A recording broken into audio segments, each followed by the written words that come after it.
And yes, ladies and gentlemen, you are on live on the Global Podcasting Network. And ladies and gentlemen, if you are live with me as a speaker, you are most welcome to share the link to as many of your friends and groups as possible. So ladies and gentlemen, I'd like to welcome you to Crossing the Chasm, the 5th installment of the Global Humanity Summit. And I'm so glad that we are able to bring on the wonderful humanitarians here in your ways, from Singapore all the way to USA, where Ralph is, and Eva from France, which is mourning there. But first and foremost, I'd like to thank everyone, especially the National Library Board, whom I'm going to invite to speak in 30 seconds, a little bit later on. Very quickly, I'd like to thank everyone because this is such an important event for humanity as we are entering into very uncertain times of our lives. Not only it is very uncertain, we are facing volatility in a macro sense, but we are also facing volatility politically in many different ways. And also with the disruption of technology, we are facing very many changes to the way of life, the way of behavior, and also the way of interaction. I'll call this the 4th industrialization. And the 4th industrialization means we are interacting in spaces in the digital world like never before. But even before we are ready for the 4th industrialization like now, we are probably thrown into the 5th industrialization of AI. So there are lots of disruptive terminologies that we hear: fintech, crypto, Bitcoin, changes into your world in a very, very big way. Therefore, in this sense, as a humanitarians and a humanity, we should come together even more to share love, acceptance, tolerance, and understanding to conversations like this. So on behalf of Singapore, I'd like to welcome you to the 5th installment of the Global Humanity Summit 2023. What a wonderful way to wrap up the year. And we're going to have a town hall question open to the floor, ladies and gentlemen, and open to the speakers and past speakers who are going to come in. You have a final chance to reconcile what, who, and why. It is a time for reconciliation. So this will be the town hall question for everyone. I'm going to invite you. If this is the last chance, whom would you reconcile with? What would you reconcile with? I think that's the best way for us. Yeah, I'd like to welcome the National Library to speak at the end. Okay. Because to start off and to welcome everyone, I would like to talk about the National Library. They are the main sponsor or the main partner of this event, and my book, Candle in the Wind, is the inspiration behind this international event. And I want to thank them. And you can find the book at the reference section, and also other books like The Gold Nuggets for Entrepreneurs, which is the #1 seller or the #1 hot pick on Amazon.sg. Without further ado, I also like to frame some of these expectations of the event. We are going to talk about displacement. We are facing AI transitions. Jobs may be displaced or jobs may be changed. We're going to talk about displacement. We're going to talk about crossing the chasm, like migration and integration. And myself, I'm going to talk about crossing the chasm, crossing over grief and depression. And Professor Cole here beside me is going to talk about ageism, how she crosses over successfully and how she's living a second lease of life. So without further ado, I'd like to share my book that you can go on to Google, go to the National Library where they have such a wonderful resource there. Go for the book Candle in the Wind and find where you can find this book and also our book, Gold Nuggets for Entrepreneurs, and borrow these books that will help you cross over some of these very difficult situations in your life. Here, very quickly, Candle in the Wind is actually written in tribute to my mother. She passed off in 2015. And myself being a daughter, I'd like to share some of my experience crossing over grief with all of you. Hopefully at the end of the session, I'll give some takeaways to people who are witnessing, friends or families who are going through grief, and some people who are going through grief. Candle in the Wind. In the last session last week, please go below, look at the previous week. I talked about 2 poems that I wrote when I woke up from a dream. But today, I'm going to talk about something deeper than that. Ladies and gentlemen, I'm going to talk about the last breath. Think about that. Humanity, at the end, at the lowest denominator, you only have one last final breath. And how are you going to go through that final breath in your life? Are you going to go through that final breath with regret, with grief? Or are you going to go through that final breath thinking that, hey, it's a life well lived, and I'm going to an even better place. There's no regrets. So I'll always say, don't live like you have a million years. Whatever you need to do, you've got to do it now. So uncle and auntie over there, our audience, how are you going to think through, how are you going to have your final breath? And I watched my dad, when I was 7 years old, he struggled his final breath, because when I was there so young in the hospital, the oxygen tank at that time, the red needle was quivering. It means that he was struggling for his final phase of his life. But I didn't know because I was 7. He would have really struggled his final breath. But when my mom was there, I was with him, with her in the hospital. And also my dear friend, Professor Ko, I hope you can take this. Her final breath, Professor Ko was with me, my dear sister. And I'm going to share with you my book, Candle in the Wind. It's restricted for adults, by the way, because it talks about her final breath and the long walk to the mortuary. Me, my mom's body, and the undertakers who actually went to the mortuary at the hospital. So I'm going to share with you very quickly before we open the floor to the audience. The nurses need to shroud her. I asked to stay. The nurse says, "Are you sure? We're going to tie her toes." I went out for 3 seconds behind the curtain, and I came back in. It's the first time I see a shroud. A plastic shroud. They flipped her back and forth. So this piece of thick plastic sheet. Throughout, I looked on. They tied my mother's big toes with a string. Before they covered up her legs and her feet, I asked, "Let me feel her one last time." I feel her calves, her left and her right foot, rubbing her feet, telling her I love her. It's okay. Don't be afraid. I'm saying that everything is going to be okay. So that was me telling my mom. So this is in the final last 2 chapters of the book. Again, I said it's not for the light-hearted. It's really for adults. But I think young people should learn about crossing over chasms like this. And that's page 89. I'm also going to read another excerpt for another chapter. I think it's the final chapter. I helped her change her clothes.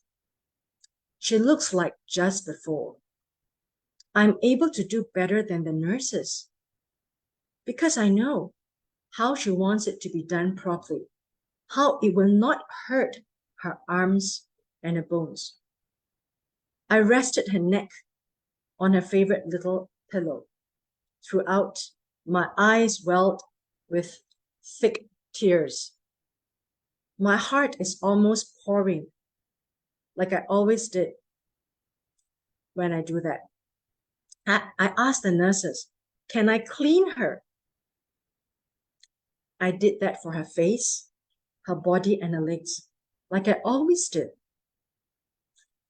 as I cleaned her at home. I told her when I cleaned her in the shower, I said, I love washing your hair. I love scrubbing you. And talking to my mom, telling her, it is good because you're giving me a chance to do something good. So, ladies and gentlemen, this is the final chapter. I will not say more. It's really hard. But the point is, the story is the final breath, and I would like to end off that. In this book, the final breath is the crucial theme of the book. So you will read through this thinking for yourself, even without grieving anyone. You can pick up the book and hopefully have an epiphany. How would you live your final breath? Is it going to be with joy, happiness, and preparing for another journey ahead? And then loving the moment just when you say goodbye to your loved ones. And that's the final breath. Would you be like my dad, struggling his final breath, at the oxygen tank? Or would you be like my mom, at peace, and going off to another phase, thinking that, hey, it's a life well lived, and goodbye. So this is Candle in the Wind, a little bit heavy for everyone, but this is the program, Crossing the Chasm, Humanity, a Common Destiny. So with that, I won't say too much. I will introduce Richard. Richard, tell us your name, where you're from, and what time you are to our international audience, who may be from any part of the world. Great, thanks very much, Vicky. My name's Richard, and I'm originally from Oxford, England, but I've lived in Singapore now for the last 28 years. I'm in Singapore time zone, but for those of you in different parts of the world, that's at the moment 8 hours ahead of the UK, my home country. And depending on which part of the US you're from, it's going to be about 12 to 15 hours ahead of your time. So again, welcome from wherever you're tuning in from around the world. We're here in the National Library, an incredible facility at Vivo City. National Library have lots of libraries around Singapore. And again, I actually live in Tampines, where there's an incredible library facility. We're very grateful for them to allowing us to use the facility here. As Vicky mentioned earlier, I am one of the co-authors, together with Professor Ko, of Gold Nuggets for Entrepreneurs, Lessons to Change Your Life. And hopefully there's a few snippets in there that will reinforce some of the things I'm going to say. But today, Vicky had asked me to speak about crossing the chasm. This is a forum for humanity. And so I had to sort of think for a while, what could I say about crossing a chasm? And I'd like to sort of frame it whereby I'd like to think of myself as a universal citizen. And just walking you through a bit of context and background, at a very young age, my first dream was to travel and to travel the world. And by the age of 18, I backpacked around Europe once. I did it again at the age of 20. After finishing my degree in the UK, I saved enough money and then backpacked around the world. And that brought me through Southeast Asia, fell in love with Southeast Asia, and some years later came back to Southeast Asia and lived in Hong Kong at first. And then, as I say, for the last 28 years, have lived here in Singapore. So again, trying to reinforce this sort of universal citizen perspective is that I think I was drawn to living in multicultural societies like Hong Kong and Singapore. I ended up marrying a Japanese national, met her actually in Switzerland and brought her back to Asia, and we've been living in Singapore, as I say, ever since. I have 4 children who are Eurasian, and Eurasian kids have been extremely well accepted. I've asked my kids several times, have they ever been teased in Singapore for being Eurasian?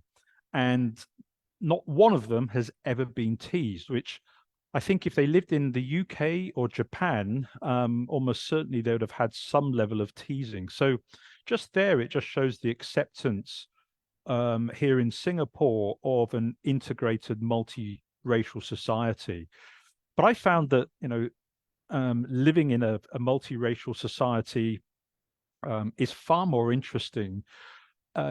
When you are going out having dinner, it's very common. I've been at wedding banquets where there's 12 people sitting around a table, 12 different nationalities, and people with all different views, values, perspectives on life, sharing their thoughts, which again makes a far more entertaining and insightful conversation than sitting around people that are exactly the same as your own background. And I think you get a much better, a more holistic perspective of the world when you have dialogue between different people and different cultures and different understandings.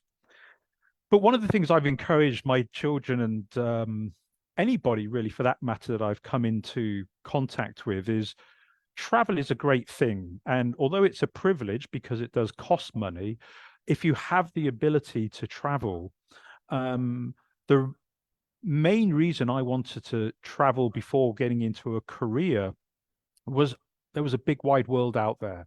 I wanted to experience the world. I wanted to connect with the world. I wanted to see the world because I wanted to see possibly where I might like to live, and whether that was in the UK, which I love, but is there another part of the world that I'd like to spend some of my life in?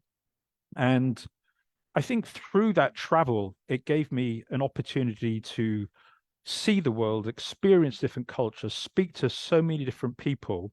And at a fairly young age, having backpacked around many countries in the world, decided that, yes, I would like to live in other parts of the world. And I think that's partly what also drew me to marrying somebody who was non-British as well. So, as I say, a few years later, I came back to Singapore, having been traveling the world. And I'd like to think that we live in a more interdependent world these days. If I go back a few generations, my grandmother never traveled more than 100 miles from where she lived. And I'm told that my great grandparents never traveled more than about 12 miles from where they lived. And yet, in a few generations, I've been able to travel all over the world.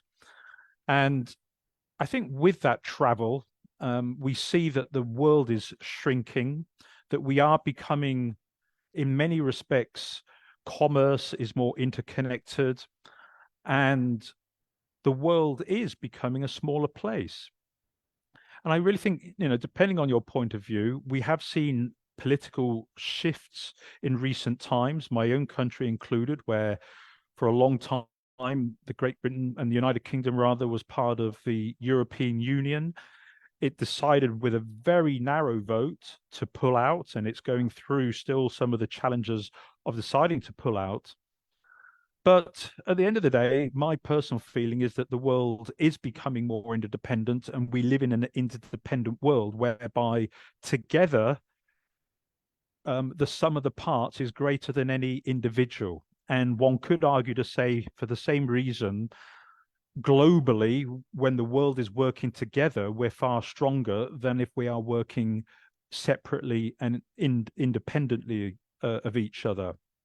So I think one of the keys, though, to looking at life as a more interdependent is accepting that we come from different backgrounds. We have different significant others that shaped our values over time.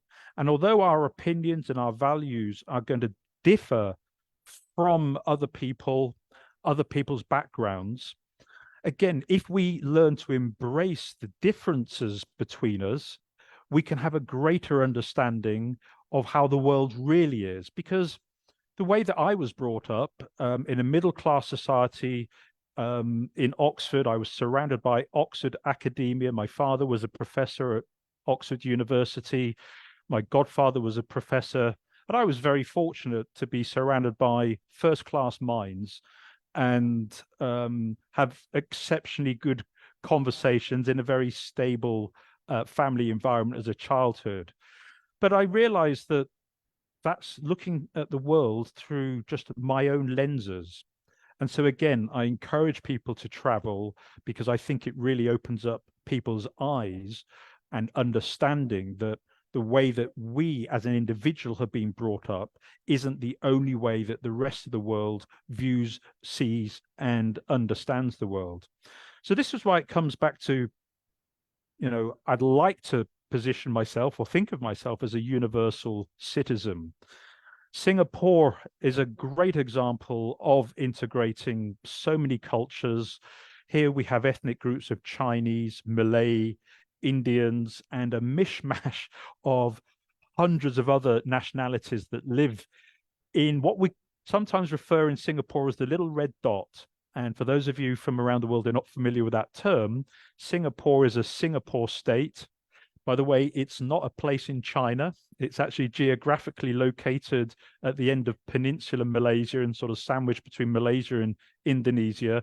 But it is a small city state, maybe slightly smaller than Greater London, with a population of over 5.5 million people living in harmony, which again is a great testimony, I think, to how Singapore has evolved. And maybe just one small example of how that integration I think has had so much success is that neighborhoods actually have certain quotas of what percentage of ethnic groups can live in an apartment block. So you're always going to have an integration of those different societies. We don't really have heavy pockets of Chinese or Indian or Malay or any particular culture. It really has been spread out evenly across the country. Children go to school and they make friends with people from different ethnic groups and grow up to see that actually there are far more similarities between us as humans as opposed to differentiating on things like skin color, the language we speak, or the food that we eat. I think one of the challenges, though, to human nature is that unfortunately we are born with a selfish and sinful nature. And that is one of the challenges that brings conflicts between friends, families, and countries. And when we look at that at a macro scale, unfortunately, what can cause countries, if they can't resolve their differences, to go to war. So really, is there any solution? It may sound rather high or pie in the sky, but at the end of the day, how can we live on this world, which is ultimately everybody's home? Through history, we've evolved into different cultures and then created borders which had potentially isolated groups of people from one another. But ultimately, planet Earth is all of our homes. And I would like to challenge that what would the world be like if we could wind back in history and rather than the globe isolating itself into different countries around the world, what would the world look like if there were no borders and that we were all one citizen, in this case, of planet Earth? And I really think that the key at the end of the day to overcoming our selfish and sinful natures is to be able to learn to love our fellow human and fellow neighbor. So I think I'll finish on that passing comment because I know we are have limited time. So thank you very much for sharing. I hope that just from a global perspective, that has hit a few chords with those people on the call today. And thank you. And let me pass you over to the next speaker, Vicky. First and foremost, I'd like to thank Richard. That's a mic drop moment. Let's give him a round of applause. And because we are on live stream right now, I'd like to welcome all the audience. Thank you for coming in at the National Library. This event is supported and sponsored by the National Library, myself, Vicky Esther Cheng, and you are looking at the Platinum platform on Facebook, and it's going to be live on YouTube very soon. Thank you, the audience who are coming. You can share this with your friend, ask them to come in. Today, the topic is Crossing the Chasm, Humanity, a Common Destiny. And like what Richard has aptly wrapped up for 2023, we are the same, yet we're different. So I think that in this very volatile and uncertain times like these, we could go off tangent. I call it the tangential era, that we could go this way, where AI takes over the world and all of us are dead in a century, or we could go the other way, that humanity comes together and is in the hands of the next generation. Mothers and fathers, that's where you educate your children and tell them, hey, acceptance, love, patience, and really investing time in dialogues like this. I think what is important as a group like ourselves today, a little mini United Nations, we've got Shahadat from Bangladesh, been here for 20 years. Myself, Singapore, lived in China and in France. And also Professor Ko, a well international and Forbes 500 companies trainer, and also Richard, 23 years traveling around the world, backpacked and now settled in Singapore. I think we want to show and not preach to the world that it is possible. And that's I should say, the little objective and the reason why we're today. And let's welcome Ben Ibrahim all the way from Malaysia. Ben, you're on live right now. And all of you, ladies and gentlemen, who are looking at us from Facebook right now, the Platinum platform, I'm Vicky Esther Cheng, your host for today. And we are welcoming Ben from Malaysia. Now, Ben, we will come to you a little bit later. I need to go through the speakers because Ben is actually from Malaysia and he's a veteran TV host. So welcome, Ben. We will come to you a little bit later and talk about love, patience, acceptance, understanding, and embracing diversity. In these times, I think never in human history we could go either way.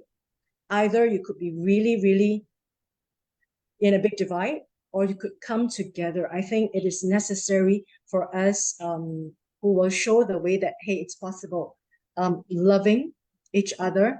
Okay, let me have the next speaker all the way from USA, Mr. Ralph Ave, California. Ralph, would you like to introduce yourself? Tell us where you are, what's the time zone now, and then the title of the speech. Ralph, take it away.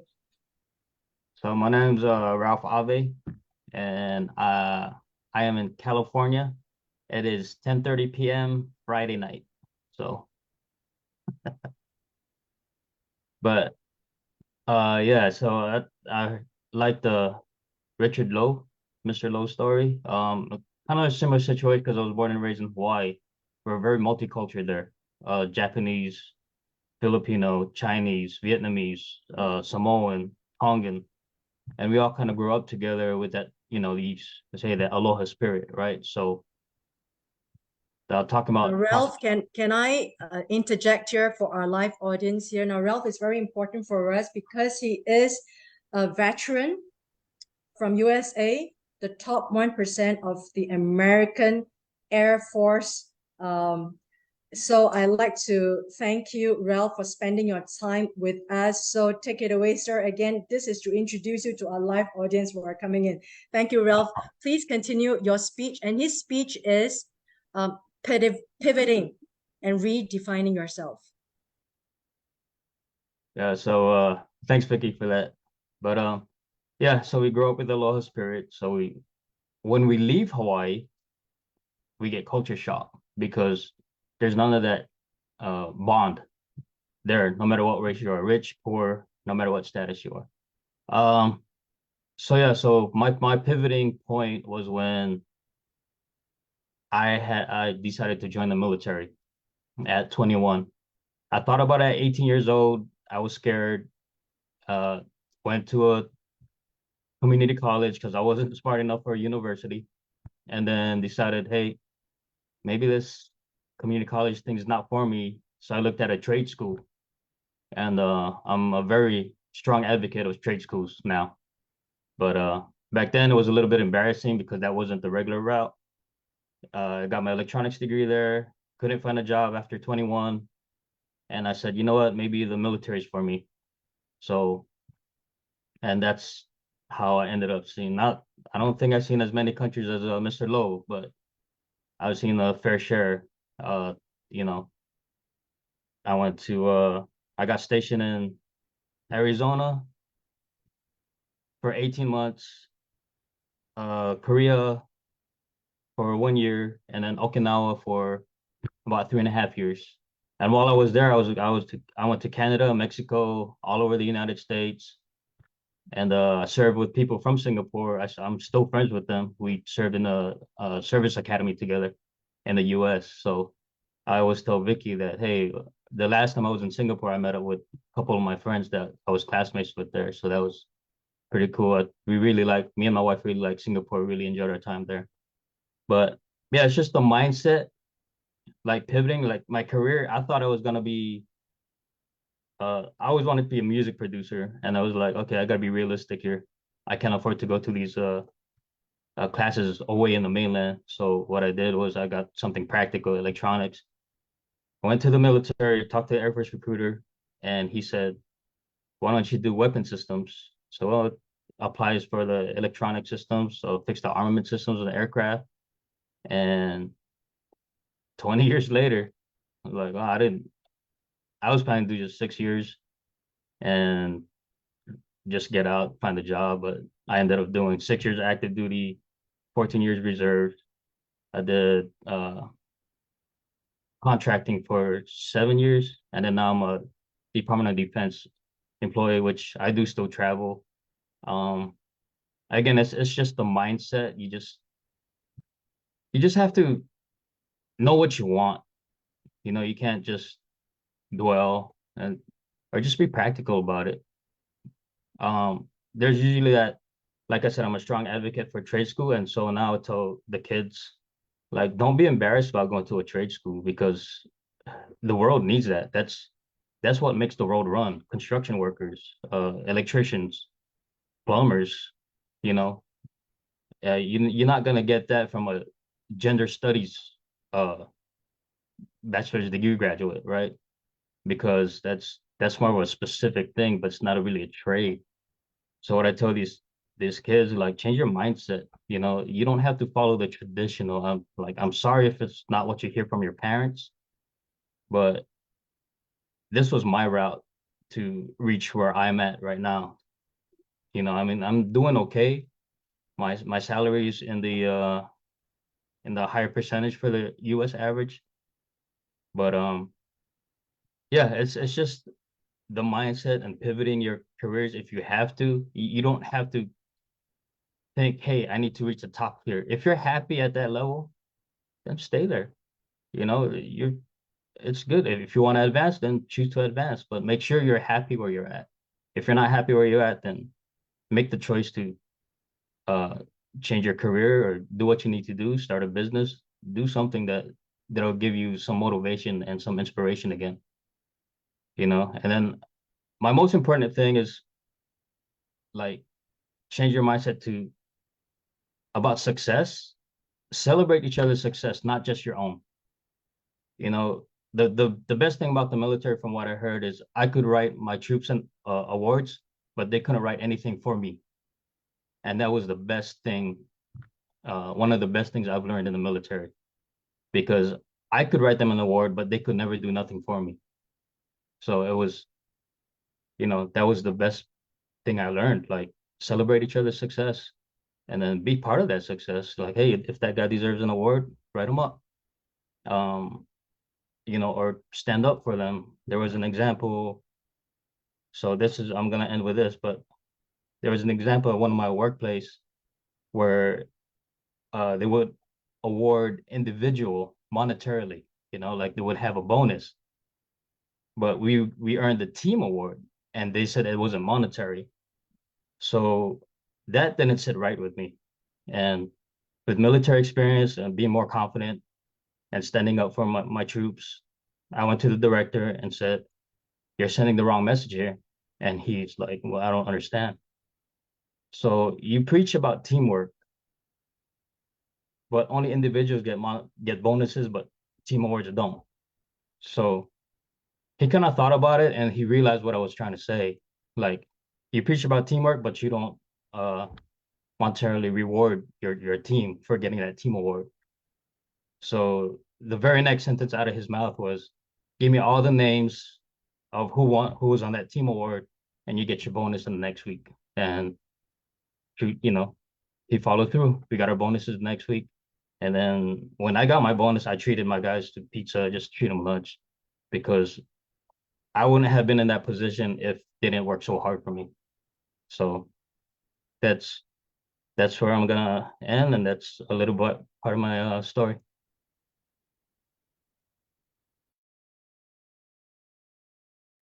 Thank you so much, Ralph. Let's give him a round of applause. Right, I just want to thank Ralph for speaking to us all the way from California, USA there. We've got, in fact, various time zones coming in, but for the audience who are here, we have an open floor session. And the open floor question is, if you have only one final chance to reconcile with someone or something, what's your final reconciliation?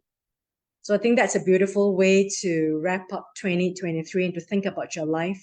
I think we live with a lot of episodes in our life that we sometimes forget to pause and think back. What are the learning lessons, or what are the people we've met, whom we've met, how we've met them, or how we have dealt with them? I think 2023, again, we are in a tangential era. Things can go either way, the good way or the bad. AI is going to take over. We're all going to be dead. Or that we can show the world our love, patience, acceptance. And if you're tuning in right now on Facebook, you're actually watching the Platinum platform, stop.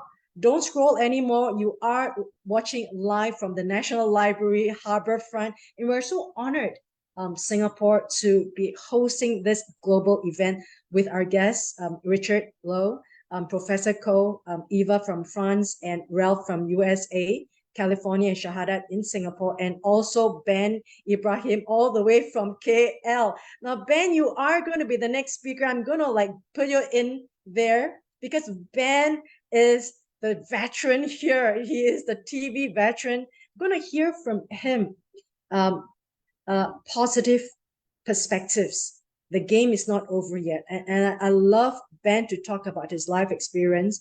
For those of you who are outside looking in, because we have a live audience, please come in, ladies and gentlemen.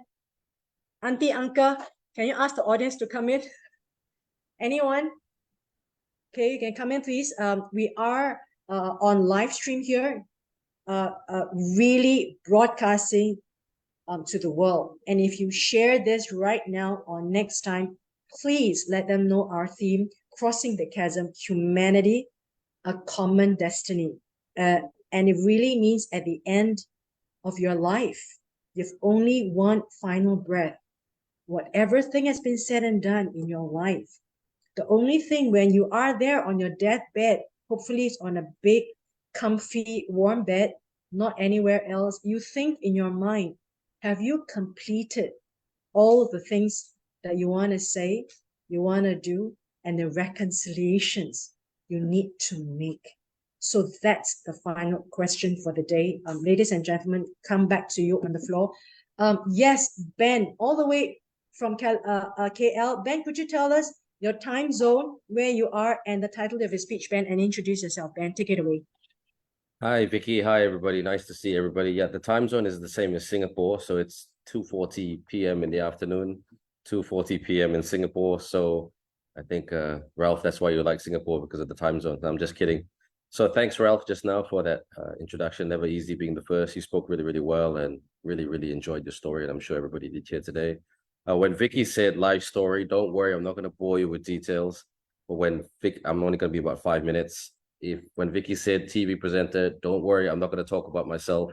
nothing superficial, just really, really simple stuff that hopefully is relevant to everybody. Because I always say to everybody when I give talks, it's a toolbox. If there's a tool that you can take from me, go ahead. If that doesn't work for you, no problem. We just, it's all good. You've learned something new or you've met someone new. So I've been a TV presenter for a good part of my career, not just in Malaysia. I work for Fox News, work for some great networks. But that's not what I'm talking about anything today, because us TV presenters are a funny lot and we always get to be stereotyped as narcissistic. Look at me, spotlight. I don't really have that type of personality. I'm a good storyteller and I enjoy that. But yeah, I mean, autographs and all that, if it happens, if it's part of the job, it's part of the job. But my topic, in answer to Vicky's question, Vicky, I hope I've answered all your questions, because you shot 4 questions at me at the same time. My topic is it's never over until it's over. And just to summarize, is that I have experienced depression twice in my life. Once when I was 15, I broke my leg in a very bad skiing accident in Canada. I couldn't walk for 2 years. Forrest Gump, I was with the braces, teased a lot at school, all of the above. And then I love sports and outdoors, and because of that, I couldn't do any of that. I couldn't walk. Most people would, play football or go out to parties and all that social stuff. But I was at home a lot. I couldn't walk, wheelchair, crutches. And yeah, I only learned how to run again when I was 18 or 17, and learned to run again properly when I was 18. So yeah, that was pretty tough. Because of that, I had some depression, affected my school, affected my confidence. And 16, 17 is when you are very, very brittle and learning where you fit in life. So I had to, not only was I struggling to find out where my place was in the world, but could I just do what a normal person would do, would walk. So got depression there. The second one, when I was at 26, I got robbed by robbers. I got hit by a head on my head with a helmet. I was in a coma. My skull was loose. I almost passed away. Have a pin in my head. Was in hospital for quite some time. And because I'm from Asia, not many people in my part of the world go to a psychiatrist or a psychologist to get help. It's a bit more prevalent in the Western world, but in the Asian world, keep it inside. Keep it here.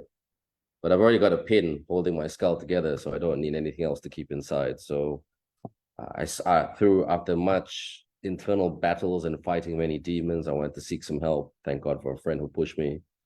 And you know what? That was the best thing ever. The best thing ever that happened to me. And so much so that I could joke about it not too long after. I said, yeah, I got into an accident, and no, it doesn't go off when I go through a metal detector at the airport. That was the question that everybody asked me. And I always joke about it. I had some sense knocked into me. And it was probably a good thing. Maybe I was a bit hot-headed at 28 years of age, thought I knew everything after finishing college and trying to be a TV presenter, and the spotlight was on me a little bit, and I was just getting a lot of luck. But you know what? Life humbles you in very funny ways. So, I'm not the type of person who's going to get teared up about speaking about this. I'm actually quite proud about speaking about this, because these 2 periods of depression, of sadness, brought me a lot of joy in a very, very funny way. And I'm a mental health advocate for many, many platforms around the world, not just in Malaysia. And I'm happy to speak about it, happy to ask about it, happy to talk about what calms you down. Because whenever I used to walk into car parks, I used to get shivers. I used to have nightmares. I used to have sweats. I had bad memories. Because the worst part was, or probably the best part was, I couldn't remember what happened. So yeah, so that's my story. I won't get into the sad stories, because this is supposed to be a positive session. I'll just say that if you keep working, if you keep moving, and you don't feel sorry for yourself, and it's not easy, it's not easy after going through 2 big knocks in your life at a very brittle young age of 16 and 15, 16 and 26, 27 or 28 when I fully recovered. It's not easy. It's really, really not easy. But I'm happy to say that I survived it. So COVID for me was, it was a bit depressing, but I've been through worse. Sometimes I tell people I've got a PhD in depression, in a good way. So yeah, ask me anything you want. I won't get teared up about it. Actually, I'll happily share with you, not the do's and don'ts. There's no such thing as the do's and don'ts. Everybody's different. It's just about, what you could experience or what you couldn't experience. Never dismiss it, because your feelings are your feelings. And I think the whole world needs to respect each other's feelings. So I'll just leave it as that. So thank you, Vicky, for letting me talk. Sorry if I was a bit over 6 minutes, but two stories in one. Ben, always love to have you. Ben has got such a wealth of experience, in his field. But I think what he brings to me and to my international podcast is his honesty. And I think Ben talked about the COVID lockdown. I think it's so apt today, Ben. Let me just delve into the COVID lockdown. 2020 has not been easy, and let's not forget about history. We learn from that and we rise from the occasion. We rise up. Ben shared below. Please go to the Platinum platform and talk about live in YouTube. We will hear Ben in the interview with him during 2020 lockdown. It was difficult, especially for a man, because you have to take care and be seen as the strong person in the family, and it's not easy, especially it goes into your brain. Like, okay, I'm so worried.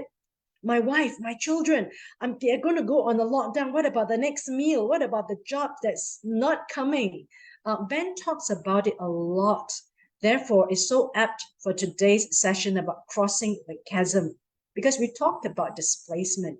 We talked about the role of humanity. Sometimes you are weak. We don't want to show the vulnerability. What makes today's session beautiful? And to wrap up 2023, like we started the floor with myself and then Richard and then Ralph, Ben, and then going to Professor Ko, Shahadat, and then to Eva later on, is that I think beyond the good looks that we look, for a woman, you put on your lipstick, you look good, everything is fine.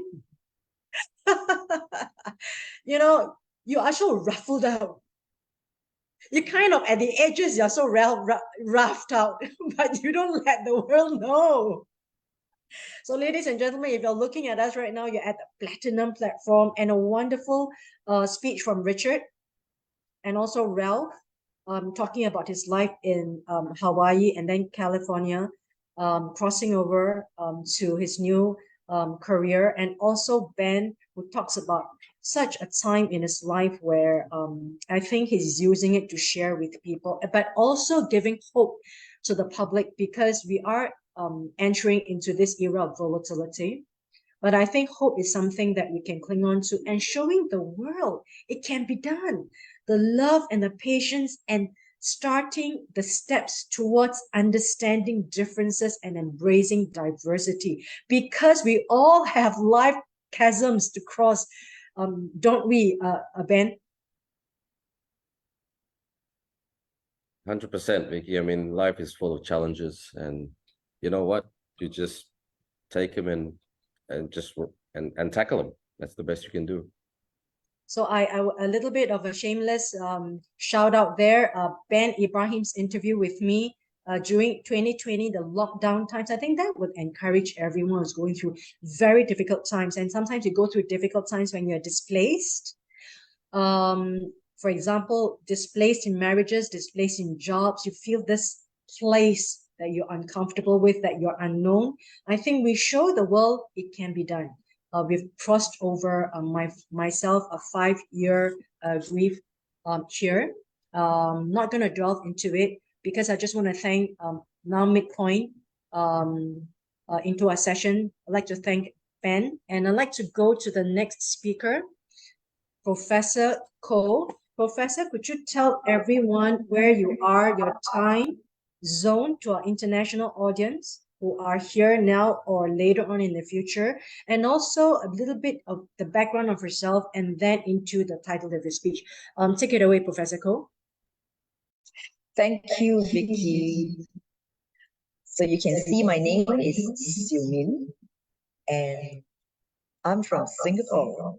So same timing as you, Ben. Yeah, and the rest of them are actually seated next to me in Singapore. Yeah. So a little bit of my background. I also go through some university of hard knocks, but not as hard as the knocks that Ben got. It really resonated in me, thanks for that sharing. Maybe I go back a little bit. So I'm a Singaporean. I was born here. I lived here, I got educated here. But I'm just the direct opposite of Richard.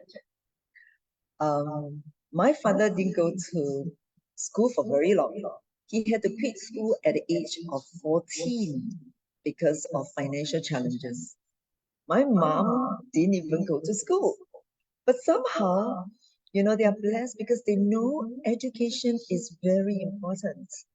And my mom was the one who insisted, please send our daughters, she told my dad, to a school that will impart bilingual 2 languages. So I learned Chinese from my mom because she's a typical Chinese Singaporean lady. And my father knows very little about English. So when I went to school, I had the good fortune of the robust education system in Singapore. I went to all the schools from primary school, secondary school, JC, and even to the National University of Singapore. So now you may understand why I'm also teaching in NUS, because that's my way of giving back to the nation. Yeah.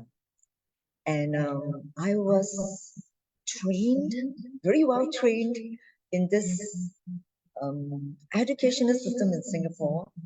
When I finished school, I was so proud that I secured a job with an international bank. And in the eye of a lot of people, a banker earns a lot of money. Yes, I was also getting a little proud of myself because, hey, then I now can take good care of my parents who aren't so educated, and then I'll be able to leverage them with material needs and so on.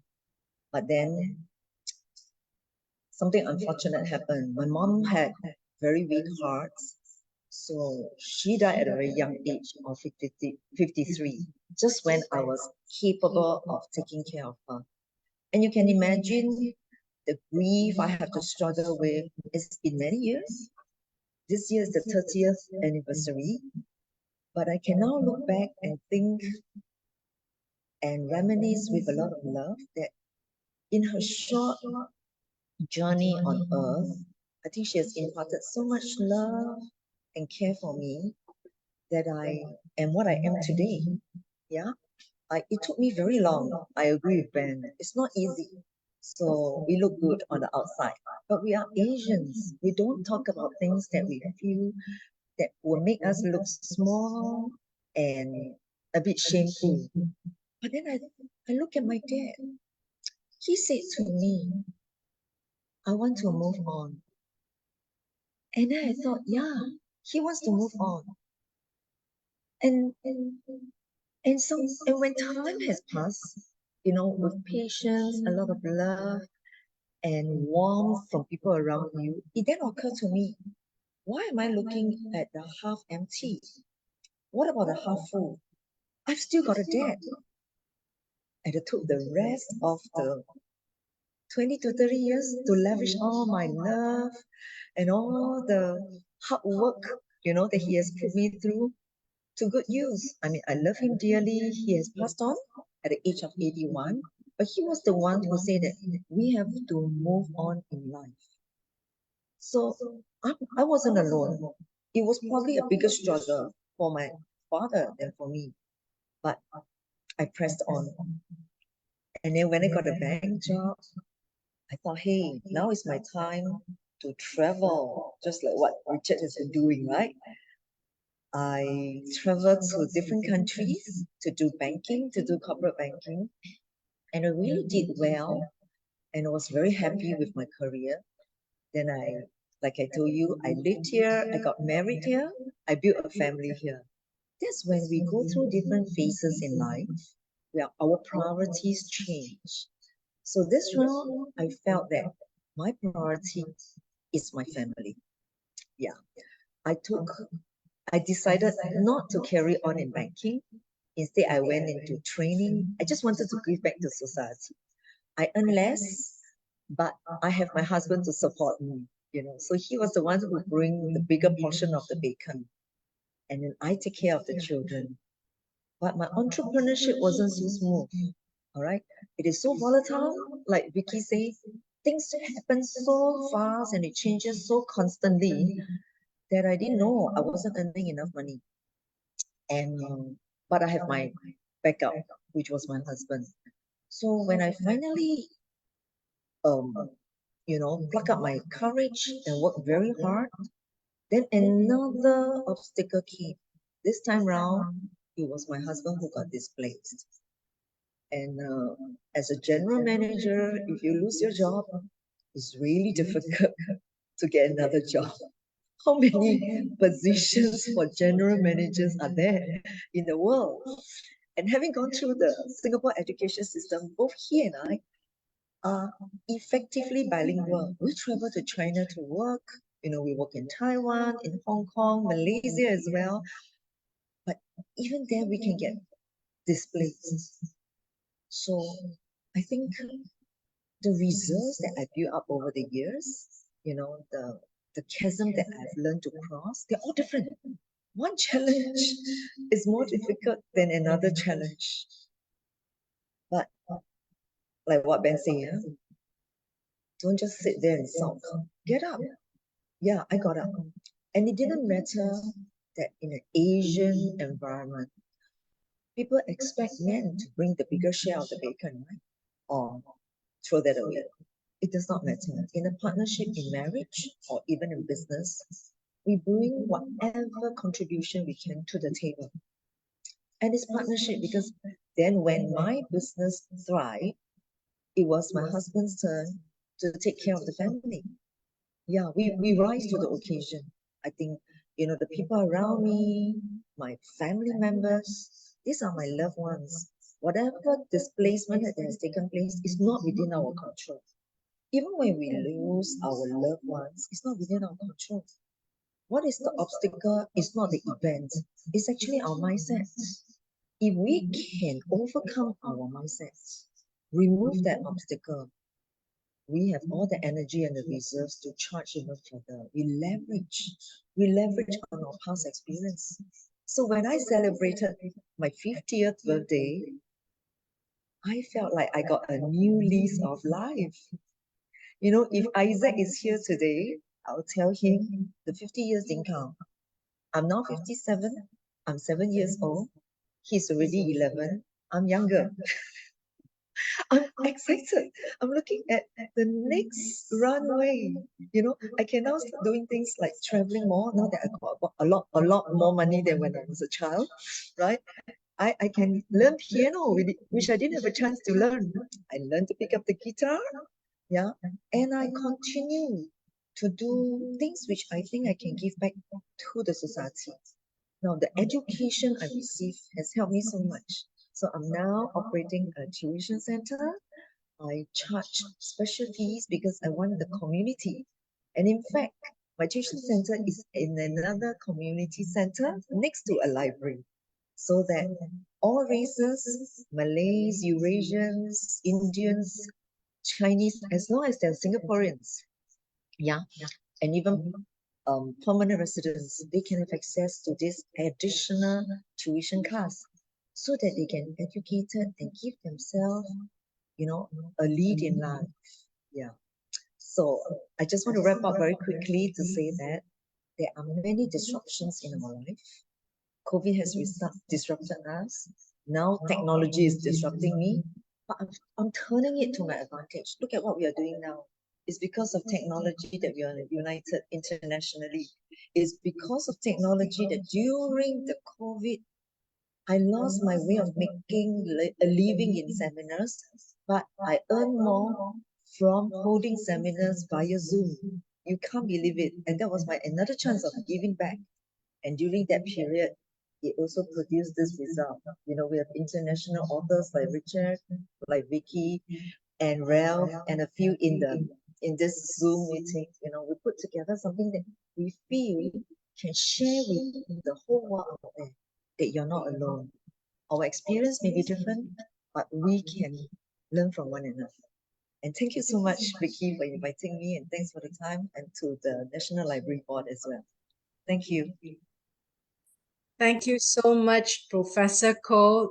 That was another mic drop moment.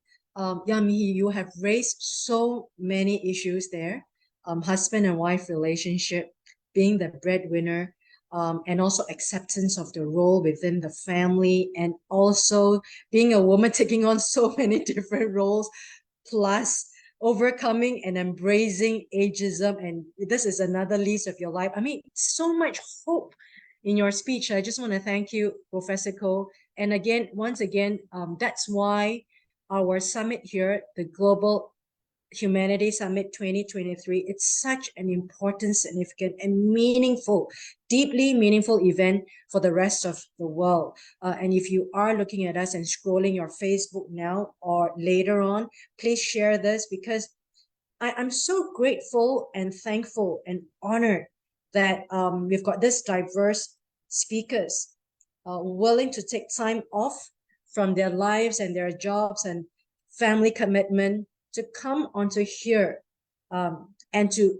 share safely and share in such an intimate fashion to the rest of the world some of these real lessons that we can take and learn from. And if you are looking at us, the audience right out there, please do come in, they can hear us.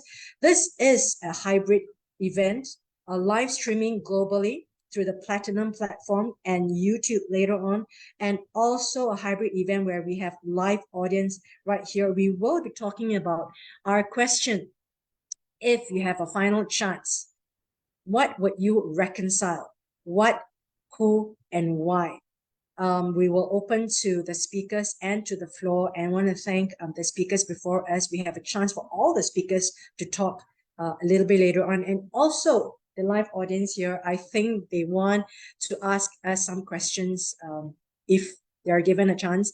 Thank you so much, Ralph, Richard, Professor Ko, and Ben. We are going to Shahadat and then Eva.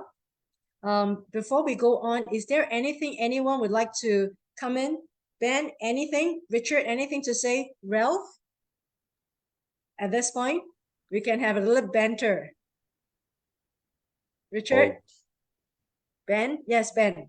no, just all good, Vicky. I just wanted to tell everybody that I have to be politely a bit rude in the next 5 minutes. So if you see my screen disappear, thank you yeah, so much, I didn't want to be rude. Ben, for so jumping yes, in. yeah. So thanks for the sharing, and yeah, Professor, it was a great speech, a great delivery, sorry, and great sharing. Richard, done. anything else you want to? We have a little bit of banter now before going to the final leg of our show.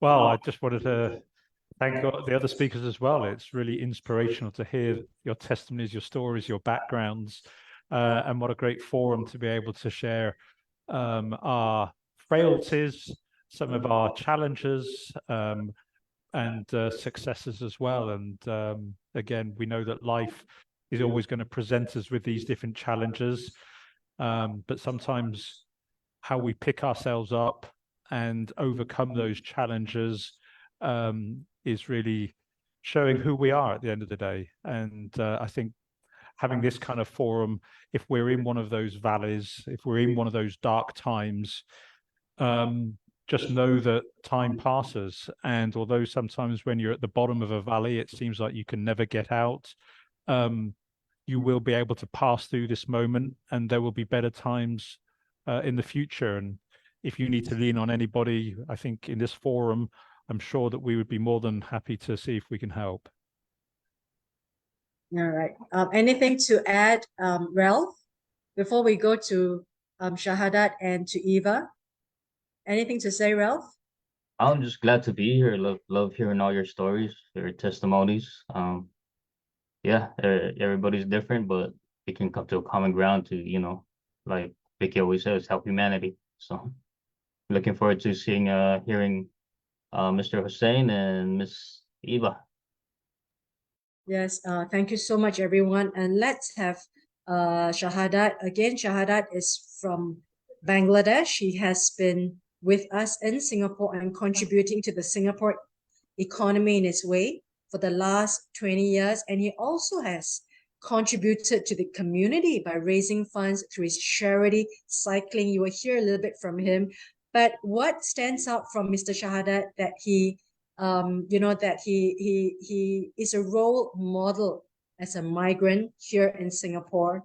And we need more of this spirit throughout the world as we are traveling and we are migrating, because we will see this huge wave of people having started after the pandemic lockdown. So, some of the tips he will share with us that he has successfully integrated here in Singapore, that I think there's a lot of takeaways from his life and his experience. Shahadat, would you like to take it away from here? Yeah. Hi, I'm Shahadat from Bangladesh. I'm happy to be here today to join this wonderful event, and thank you very much for inviting me to give my speech. I have been working here since the year 2000 till now in construction. I came to Singapore as a migrant worker working as a scaffold erector. A scaffold is a temporary structure that is erected around a building for workers' safety and other purposes. My key job was the erection, dismantling, alteration of scaffolds. It was a very high-risk job. Hazards are falling from height, and possible injury is fatal or serious injury. So job safety was my first priority, because at the end of the day, I have to be back home safely for myself and for my family, because they need me. I did my best to learn every single task of work from my supervisor, and I did it safely. I have been working with him for a few years, and I have had to learn more from him. When my supervisor saw that I had done my work safely and that I had good leadership skills, and that I take a course for scaffold supervisor in 2006. After that, I passed this course and I was promoted to a scaffold supervisor by him. My current company, for which I'm working, Soilbill Private Limited, was recommended by my one of friend in 2009. My journey with Soilbill started as a scaffold supervisor, which is still ongoing. The company is the same, but in this long span of time, the only thing that I changed is my position, which is assistant safety officer. So the journey went kind of like this. By dint of my hard work, I was promoted from a scaffold supervisor to safety coordinator, which was followed by a promotion to senior safety coordinator in 2015. I had a void in me, like a feeling of not being content. I was hungry for knowledge. That is when again a friend of mine suggested that I do a BSc Honors Safety, Health and Environmental Management at Leeds Beckett University, conducted by MDIS in Singapore, which I finished with first class honors in 2021. After that, my company promoted me to assistant safety officer, which is my current position. About my workouts, running, cycling, and swimming, around 2014, while I transiting from site worker to office worker, a few years later, I realized that I was getting quite unhealthy and was gaining weight above 85 kg. After that, I started to exercise by running, cycling, and swimming. And within a year, I reduced my weight from 85 kg to 61 kg. At the very beginning, it was really very hard, but I never gave up. and I got back to my fitness. And I am enjoying my workouts of cycling and running. I'm still maintaining it. In 2021, I had run 56 kilometers continuously for Run for SG56 on a virtual run. After this, I had planned to cycle for SG57th National Day 2022 and cycle around the island for 1057 kilometers. And it was dedicated to the people of Singapore on the occasions of SG58 National Day. I posted it on the SGPCN cycling group, and I became a popular cyclist in Singapore. I know Vicky from there. This year, I cycled continuously 1,000 kilometers on Chinese New Year, 2,023 kilometers on the OCBC 500 kilometer virtual ride event, and 2,400 kilometers on SG58 National Day, all across Singapore. I brought the national flag along with me, and I dedicated it to the people of Singapore on the occasion of SG58 National Day 2023. I had a well plan and a study about all the road and weather before the commencement of my riding. Whatever I did about my workout, cycling, running, swimming, or outdoor exercise, I listened to my body's call once it was required, because safety was my first priority. Cycling is my passion, cycling for good reason and for my own good health. Cycling is a low impact exercise which is great for individuals who are new to working out. Low impact does not mean low intensity. High intensity can be achieved by low impact exercise. Singapore is the safest country for riding, and everywhere is connected to a cycling road. So you can cycle and explore your day and maintain your good health. I had ridden all across Singapore since January 2022 till now, and covering over 25,000 kilometers. So far, the only problems I have encountered, excuse me, are some street dogs being chased. But as a dog lover, I know how to deal with them.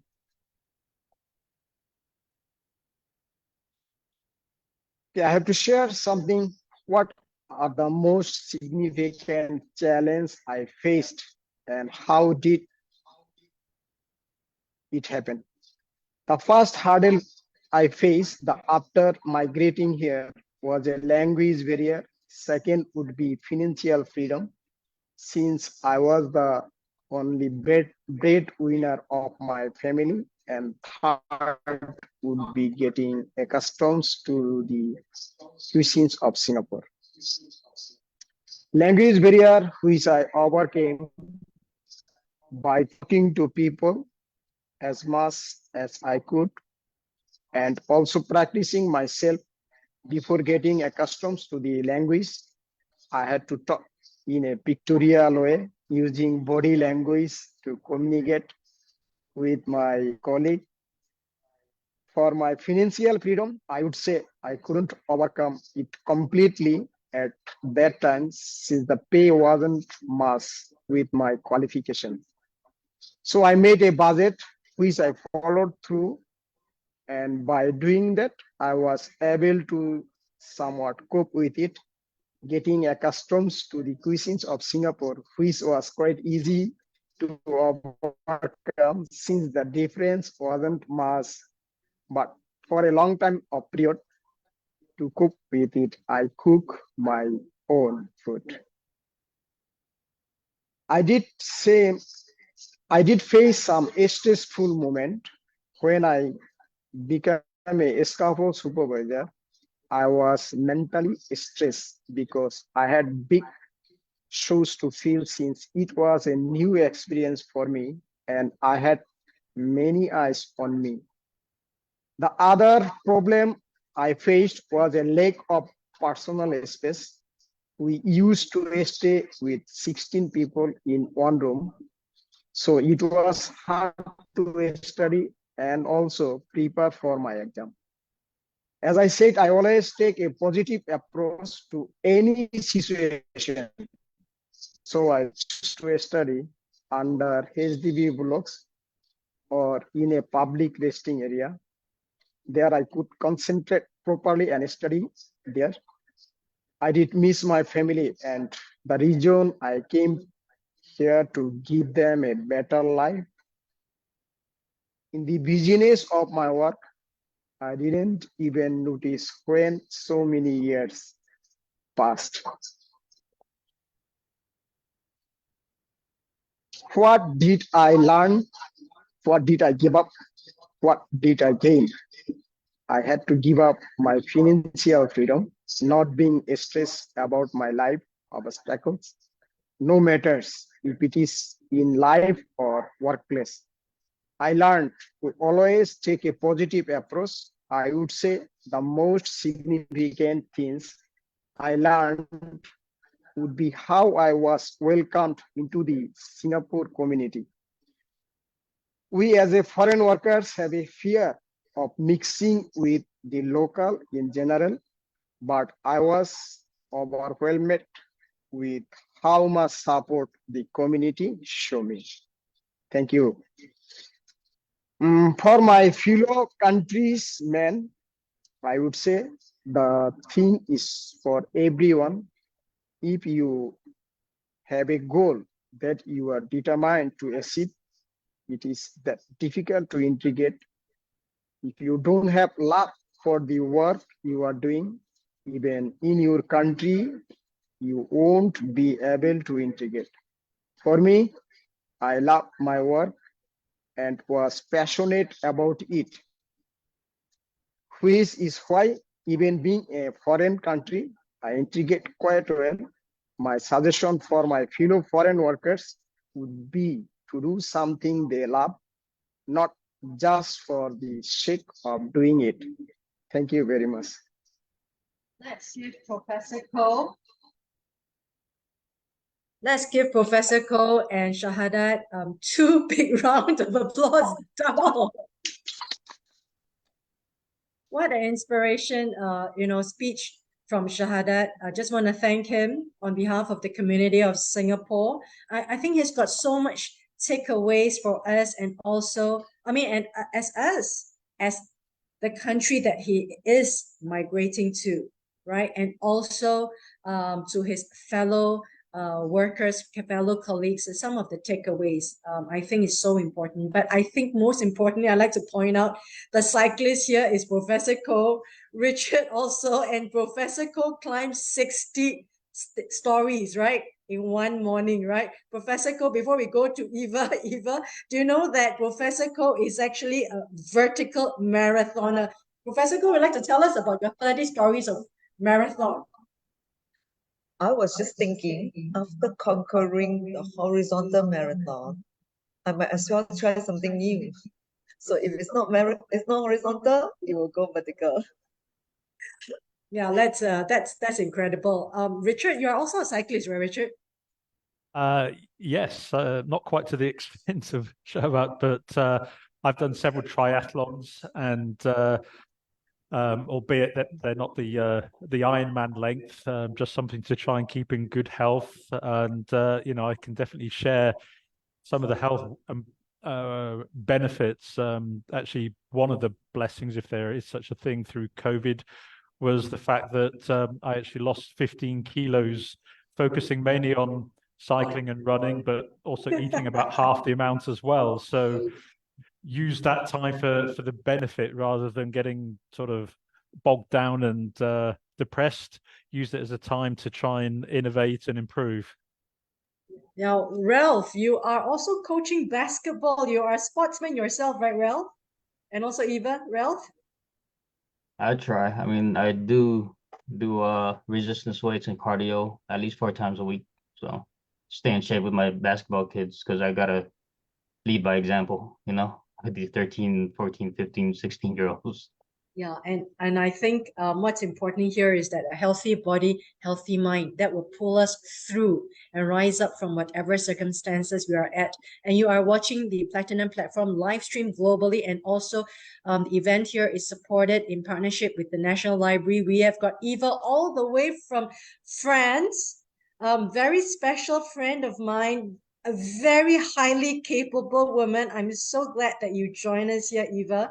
Um, Eva, tell us your time zone, where you are, and also introduce yourself, and then tell us the title of your speech. Eva, the floor is yours.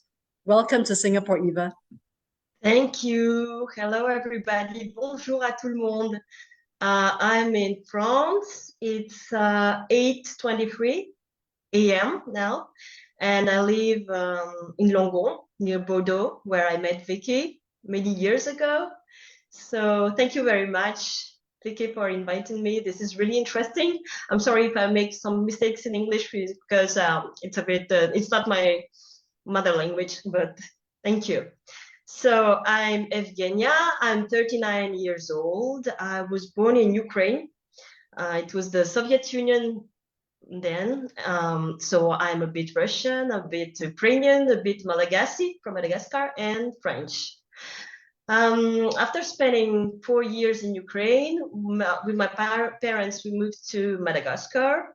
My father is from Madagascar, so until 18 I lived there. I studied in French school.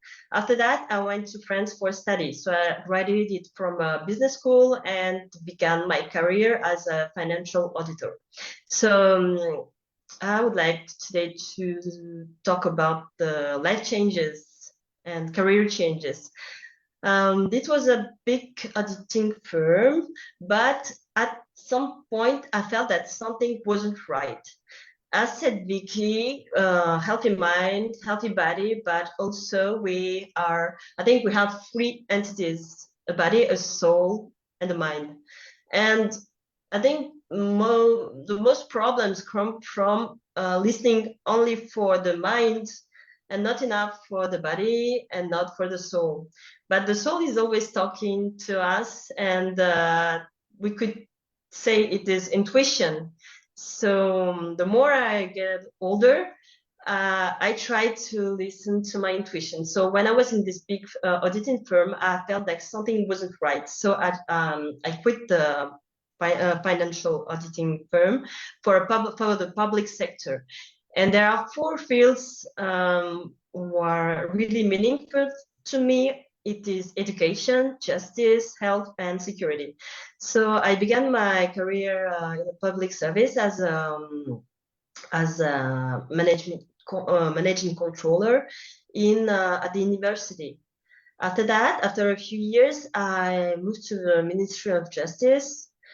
Now I'm working at the hospital, and I have 2 months left at the hospital, and then I moved to security and defense. That will be my final destination, I hope, because at this next destination, I think that I would be able to bring all that I have learned until now on my personality, on my life experiences. Everybody I met brought me a lot of different cultures, because I traveled a lot. I traveled through Africa, through Europe, and a little bit in America too. And what I realized is that there are good people everywhere. People are good everywhere, and I think every single person have love inside of her or his. But the problem is that fear makes us angry, greedy, and as long as we feel safe, we can just make more space to love. I know that every time I feel anger, or I want to be a bit aggressive with somebody, I know it's fear talking to me. So we have first to make peace with ourselves, and by a lot of techniques like philosophy, sports, running, talking, and any mean is good to make peace with ourselves. And most of all, we have to listen to our soul, because the soul knows what is best for us. Thank you very much. Let's give Eva a big round of applause. I think Eva has brought a different aspect, a different perspective to us about soul. And I think she brought a very important point about fear, right? Fear. You fight, you flight, or for me, you freeze. Fight, flight, or freeze. So I think Eva is right to say that, hey, it is due to fear that you become defensive or aggressive. And then you do a lot of things, could be dysfunctional, you are not in control. I think she brought in a very valid point, and we probably would like to invite her for our future forums and conversations again. Thank you so much, Eva. I think she brought a different element to our whole discussion here. Eva, would you like to give any comments to any of our speakers today? Anything that they've said, Eva? Any questions or any comments you'd like to make towards all of us? Well, I really appreciate the humility of every one of the speakers, because I think that the ego, when we can fight our own ego, there's no enemy outside anymore. I think the biggest enemy is inside. So I think that everyone here has traveled through difficulties, and to become those difficulties can make us the best version of ourselves. And it's through humility that we can really share, because we can show our vulnerability, sorry for that. And that makes us human. We are not machines, and we're not perfect, and that's okay. So thank you very much, everybody, for sharing.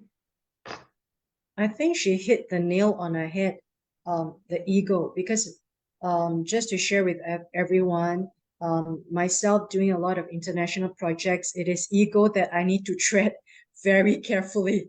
And I really appreciate her bringing that up. I think being at peace with ourselves will be number one factor to be at peace with the external environment. And with that, I'd like to open the floor for the last 5 minutes or so. And also to the floor, there is anybody who is willing to ask some question. We've got an audience who's actually really waiting to have a Q&A with us before we open the floor. Okay, the question is, if you have got one final thing you'd like to reconcile, what, who, and why? Reconciliation, that's the final chasm. Yes. Just ask a question. Because I've been hearing your sharing, which is very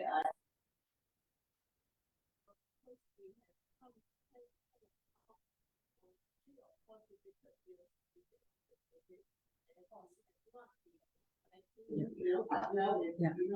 Pause. Break your question. So now we've got an audience who's asking a question. She's commenting that we've come out of very difficult 3 or 4 years out of the pandemic, and then now thrown into the post-pandemic. Yes, continue. okay in the new norm. So how would you be kind of like doing things differently? More positively, because I think a lot of us are quite negative. So how are you going to move forward in this new year and the future? And the question is that because we've got such difficult few years before, right? We're thrown into the pandemic without any preparation, without any precursor. And then now we are thrown out when the government says, yes, we've got to get out from COVID-0. And then the world looks different. The economy now is are different now. We are in many different challenges. So the question is, how do we face the world now?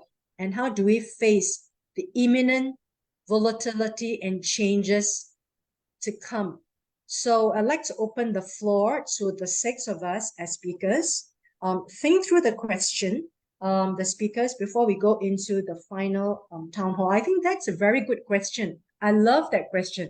Thank you so much. And this is why we're doing this, because we're talking about crossing the chasm, be it your job displacement, be it your marriage displacement, relationship, financial, health displacement. Suddenly people find that, hey, I lost something in my health, like what Ben has said.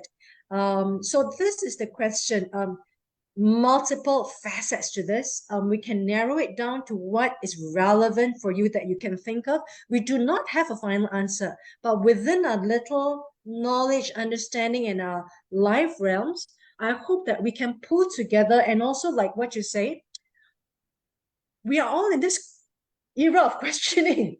How can we have maybe more dialogues or forums like this, to even ask the audience what kind of questions are in their mind, and maybe put our heads together and probably point to a light. We may not be the light, but probably point to a light.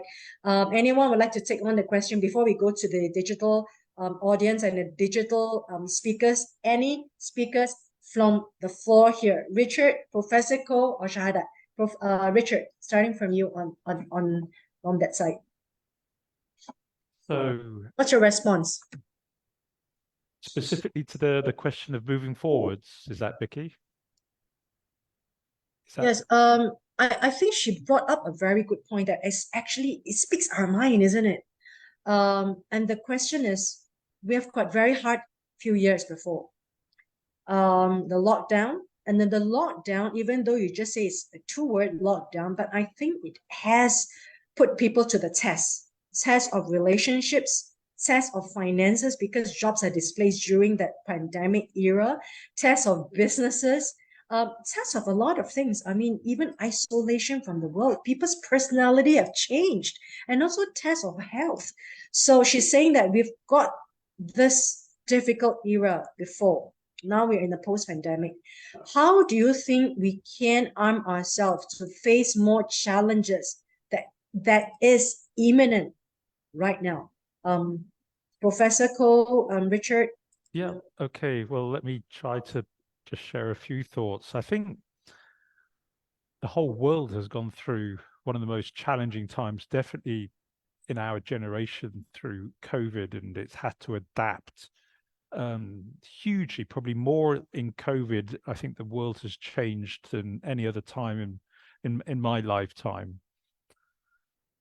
But when I look at lessons in life, I think generally we learn more from going through the challenges and overcoming those obstacles than we do when times are very rosy and we don't have those same challenges.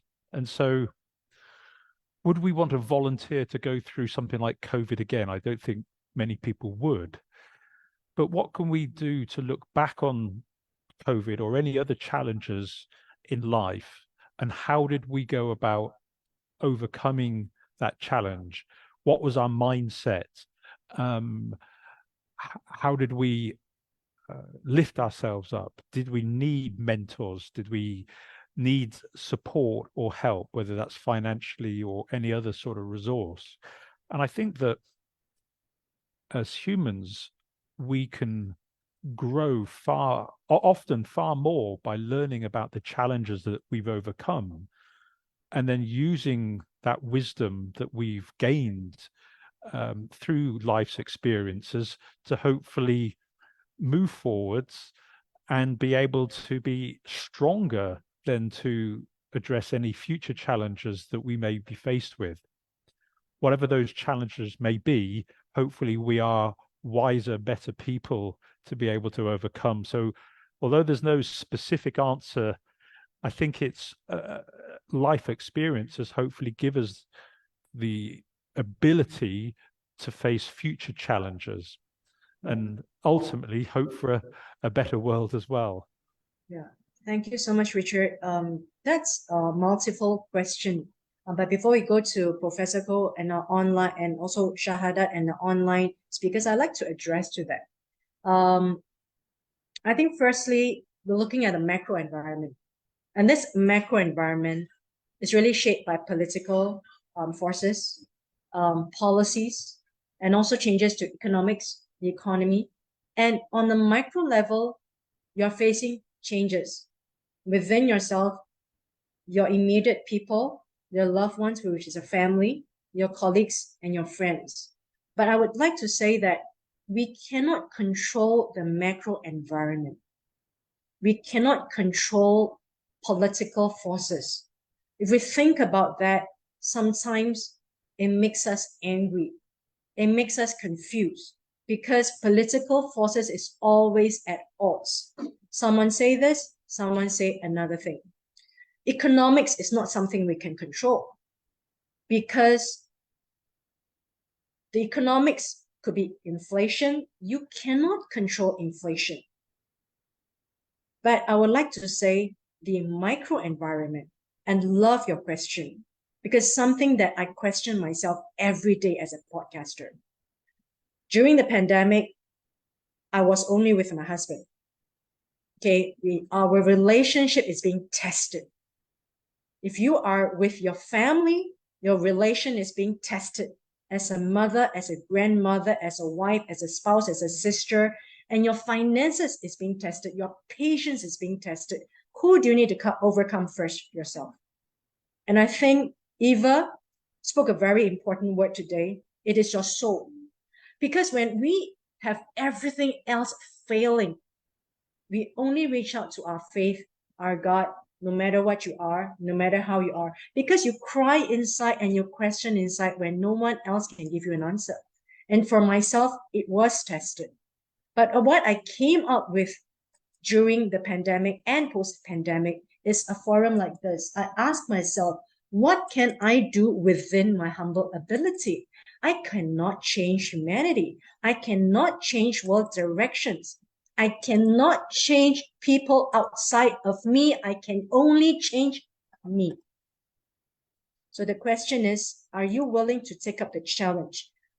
But I would say beyond changing yourself, your soul, you are bombarded with needs, survival needs, physiological needs, needs of shelter, needs of money, needs of friendship, needs of love, needs of connection. And we are thrown outside. And these are the questions I hope that in our future forum, we can have more forum like that to address something. And it's much more so important that my next summit, the Gold Nugget Summit, ladies and gentlemen, the new world, humanity for better or for worse, where I will invite another panel of speakers to come on to talk about humanity. We are at a crossroads. On an individual level, we are challenged. Our relationship, our finance, we are displaced. What can we do as an individual? What can we do as a neighbor? And I would think in order for us to remain sane, ladies and gentlemen, is only to think about you and your immediate neighbor first. Cut out that noise of the universe. Cut out the noise of the world. Don't read newspapers. Don't go onto the social media. Don't watch TikTok for a while. Talk to your neighbor. Make a friend. Say hello. Small little things that can brighten up your day. I think it's important to break down things that is within your control. Like your neighbor, not the dog. Hey, how are you today, auntie? Are you looking better? Are you feeling good? Now that little conversation will make you feel a little better because that's your resource. That's your energy to go through another day. Now, I love that question because I struggle a lot. And I struggle a lot because we do have a lot of challenges that we do not speak to other people about, you know. That's why it's important for us to come together. And the challenge for the era right now is that are we able to come together as one, as humanity? I talk to Shahadat because it's different. I made an effort to reach out to him, right, Shahadat? And I did not give up because I keep messaging him, and he thought I'm a con artist. I keep messaging him, hey, I want to interview you. I want to interview you. I think if we are in a small little ability, like the story says or the song says, there's a hero in you, you will find with surprise that when you think there's nothing in you, you've got so much in you. I hope that answers your question. It's a spiritual question, but it's the truth, because we are living in very privileged times too, ladies and gentlemen. We are privileged because we have got all of us together. If only you can see it the other way. I call it re-engineer your view. So, ladies and gentlemen, that's why I exist here. I brought in all these people, and all these people are willing to come and tell their stories because of you, ladies and gentlemen, on our screen, on air right now. Okay, I'm going to throw this to the floor. Ralph, Shahadat, or Eva, anything to say to the question that's thrown to us by our floor viewer? Take it away, Eva or Ralph or Shahadat. Maybe I'll just add to what Vicky has shared. When you throw this question, I was thinking along the same way that we can't control the external. How about building up some faith in ourselves? We actually are more tenacious than we think we are. You know, the inner strength. And like she said, you can see that exhibited even in Singapore. We can't go out. People start keeping pet because they need some association. They need company. But I think her way is a cheaper one. Just go to the neighbor around you, because one dog and one cat is not cheap during COVID time because of low in supply. Yeah, so that's what I wanted to add. I think we are stronger than what we think we are. I love that, Professor Ko, and also Richard. But I'd like to throw this to the floor to Eva, Ralph, or even Shahadat. I'm very sure Shahadat's got lots of challenges that he had to overcome, especially he came from Bangladesh to Singapore. I'd like to hear from Eva or Ralph. I think this is a very valid question. I really appreciate that. Please, people who are looking in can come in. I love that, her question. So what now, humanity? Ralph, Eva? I think we just have to make baby steps every day.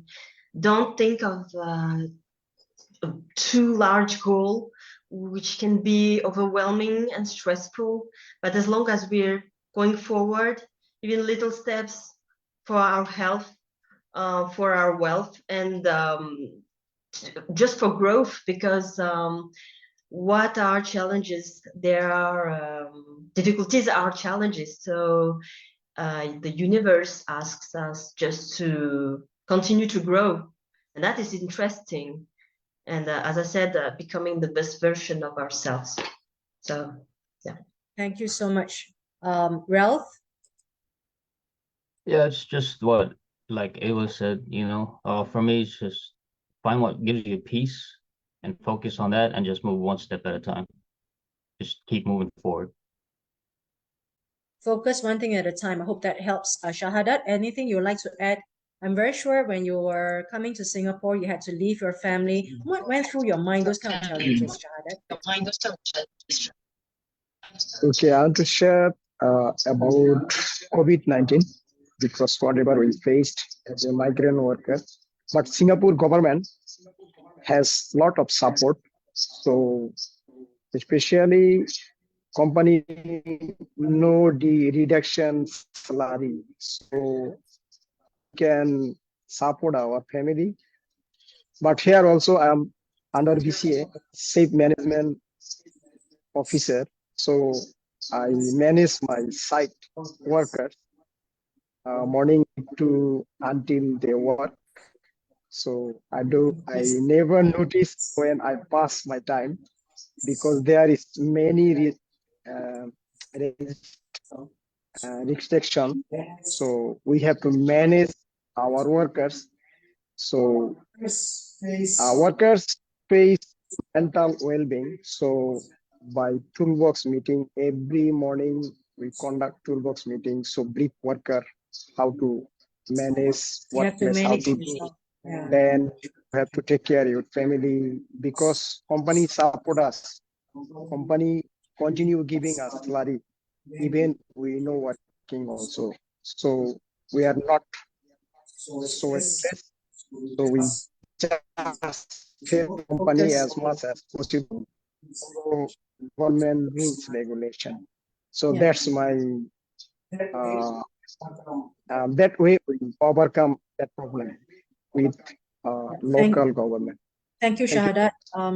And I think, to be very specific, the challenges that has raised, for example, there will be, we are all emerging into a new world that all look very different.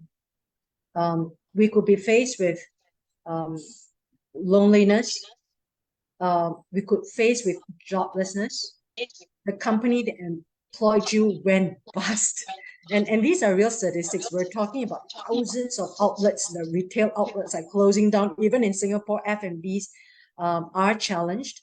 So there are, but however, I would like to say, if you are in Singapore, if, ladies and gentlemen, you are looking at us from Singapore, there's a lot of support, a lot of self-help groups, and a lot of governmental support that does not shout out. You have got to find out, right?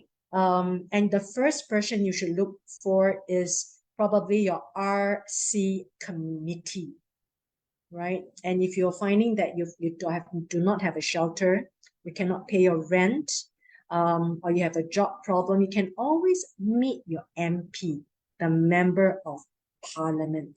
There's always a whole slew of help that is that will reach out to people. So physiologically, there's a lot of help in Singapore. We do not shout about it because we're not a socialist state, but there is help. There is different kind of faith, the Buddhist society, whatever society that you've got, they're always willing to come to you if you reach out to them. So I hope that on that level wraps up this question. And another 3 minutes, I think that's a beautiful question that we can end 2023. The final question for the floor: what's your final reconciliation in your life? Let's start from the other side. Let's start from our floor speakers, and then let's go to the digital. Professor Cole, Richard, Shahadat, and then we'll go to Eva and Ralph.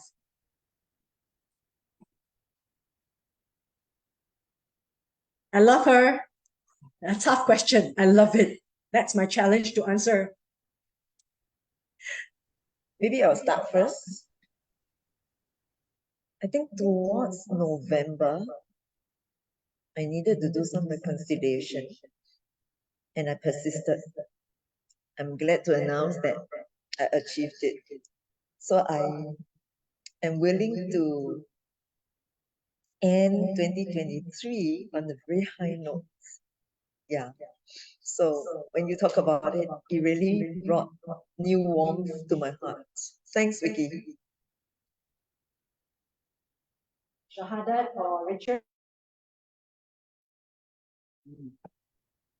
For me, no. Richard? Yes. Any final reconciliation? Well, perhaps maybe not so much reconciliation, but a challenge. And that when I look back and was thinking about this kind of question, it was, you know, what are some of the challenges? What are some of the fears that I've had in life? And I look back, and sometimes making a decision, a simple decision, has been a challenge. And very often we can look back at over life, and really our life is a series of decisions, and the decisions that we have taken have had a major impact on shaping our life. There are external things, of course, but the ability to make good, sound decisions on a regular basis. And I think one of the challenges I've found is that certain decisions in life, you do not know what the outcome is going to be. And the fear of then making the wrong decision can put you into a position where you make no decision. And I remember Anthony Robbins saying, well, you know, to make no decision is a decision in itself. So over time, what I have tried to do, and I'm certainly not perfecting this in any way, is to be able to overcome the fear of making a decision.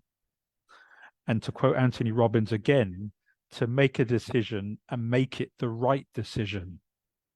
And even though we're not always going to make the right decisions, at least we can look back on life to say that we made some decisions. They weren't always the right decisions, but we made those based on the information we had at the time, and hopefully live with less regrets. I think if we're all honest with ourselves, we're all imperfect.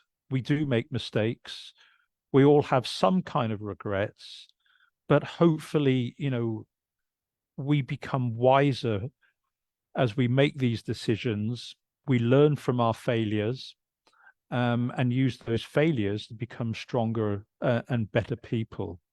So that was really my parting message, is really for myself, the challenge of making decisions and not having the fear of making the decision, but making a decision based on the best information. And if it was the wrong decision, learning from it, but hopefully making that decision and making it the right decision. Thank you. Thank you so much, Richard. Let's have Ralph or Eva.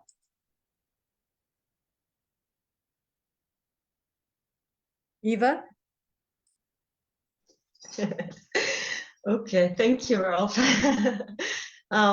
Reconciliation with myself, because I think that I'm my worst enemy, always judgmental, always feeling that I'm not enough. And I think that the enemy, the real enemy, is really inside. Once the inside enemy disappears, the world outside reconciliates. So, because by being judgmental with myself, I become judgmental with the outside world. By making peace with myself, I make peace with the outside world. So what is inside is also outside. And it's a long journey. It's an everyday